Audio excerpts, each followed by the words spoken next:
eclipse is called Grahan in Sanskrit. What does it really mean? Now, astronomically, we know that lunar eclipse called Chandra Grahan occurs when Earth blocks the sunlight from reaching the moon. Because of this, moon gets shadowed and seems to disappear. Solar eclipse, on the other hand, called Surya Grahan, occurs when moon blocks the sunlight from reaching the earth. This causes a shadow on the earth, and depending on how well moon is blocking our earth, we could have a partial, total, or annular solar eclipse. Each year, we have approximately 2 sets of eclipses. I'm saying a set since we typically find that a solar eclipse will be followed by a lunar eclipse, or vice versa. Solar eclipses always occur on a new moon day, and lunar eclipses always occur on a full moon day. Also, lunar eclipses can be partial or total in nature, and solar eclipses, as we said before, can be partial, total, or annular. Keep in mind that depending on where you are on Earth, that is in which region, a particular eclipse that is occurring may or may not be visible. That is, it cannot be observed in your region. This becomes extremely important since the energetic effects of these eclipses are felt only in those areas where they are visible. And depending on the extent they are visible, we will find their effects on people and vegetation of that region. As we know, sun and moon are very important for life to exist on Earth. Sun is not just a source of light and vitality, it very much determines and defines our existence. Energetically, sun is said to represent our ego, our sense of self or identity. Moon, on the other hand, represents our mind, or manas as it is called in Sanskrit. It determines how we perceive what is happening to us and also what is happening around us.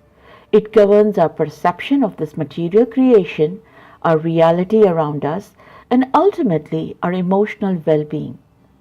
Moon is also very important for our physical well-being since it governs our body's fluids, that is not just blood but also other fluids like lymph and other digestive as well as waste fluids. So why are Surya and Chandra Grahan, that is solar and lunar eclipse, important?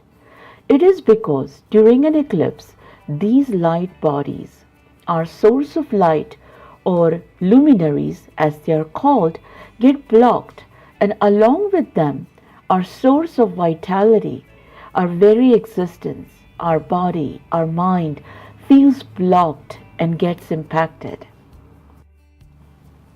Typically, we find that solar eclipses are more powerful and seem to have more obvious effect on larger groups of people.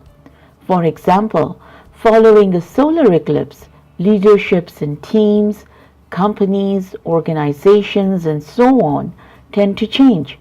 Governments tend to have major changes and even have been known to collapse.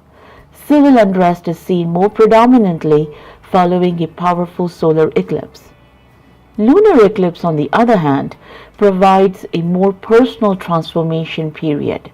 Unsettled emotions, past hurt, pain, and fears may surface, so we can consciously address them. Also, many a times, people may experience intense emotions which they are not able to understand or assimilate, and these could cause explosive behaviors. Effects from a solar and lunar eclipses can be felt until 6 months to a year, and sometimes even until the next solar or lunar eclipse.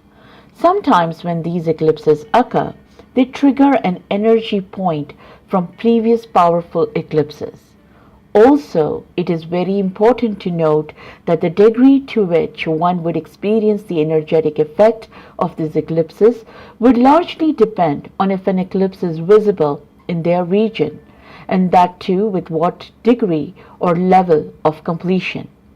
That is, people and vegetation in a region that can view complete intense solar eclipse will feel the impact of that eclipse that much more than a nearby region which may only be viewing a partial or slightly lesser intense eclipse. Also, keep in mind these eclipse energies are intense in nature and will impact each one of us in varying degrees of intensity. So basically, how a particular eclipse is specifically going to impact you as an individual would be determined by where you're situated and how much you as an individual will come under the influence of these eclipse energies. This in turn would be dependent on your own grahas. Now typically this information is obtained by looking at a Vedic sidereal astrological chart, but considering all the confusion that exists around how these charts are calculated, not to mention lack of ethics surrounding the astrological business, it is best to simply consider working with graha energies and strengthening their positive presence in your life. If you're aware of some good authentic Jyotish or can learn this wise science, then surely do go ahead. Jyotish can provide a lot of guidance in how best one can progress in one's spiritual pursuits. Now, if you're unsure on what grahas are and why they are important, then you may want to check out our ongoing Karma and Graha series. I have put the link below in description box. So as I was saying, how any eclipse will affect you will depend on a lot of factors. Also, these eclipse energies are felt many days in advance. People who are sensitive to energies could feel them sometimes even weeks in advance. These eclipse energies are challenging only for outward material situations. So if one is solely focused on material pursuits or involved in material activities during these eclipses, then we find challenging issues. These eclipse times are great for spiritual practices. It is believed that any kind of prayer, sadhana, or meditation conducted during an eclipse will bear lots of fruits in the shortest possible time. So it is important to be cognizant of these eclipses and when they are occurring. When they do, check out if they are visible in your region. And if yes, then do take proper physical and energetic care to try your best to protect yourself from any adverse effects and tap into as much as possible the good spiritual beneficial energies. Keep in mind that eclipses are like a spiritual energetic portal opening up. So it is up to each one of us to work towards obtaining maximum benefit from this powerful energy. I plan to make a more detailed video on which activities are best avoided, at least as much as possible, and which activities should be conducted to obtain maximum benefit from these eclipses. So if you haven't already subscribed, then do so, and remember to click on the bell icon so you are notified when I upload the next video. Also check out our books on healthy and holistic living. They should provide much guidance on choosing simple and yet effective conscious alternatives for living in conscious aware life. Links for these books as well as Graha series is in the description box below.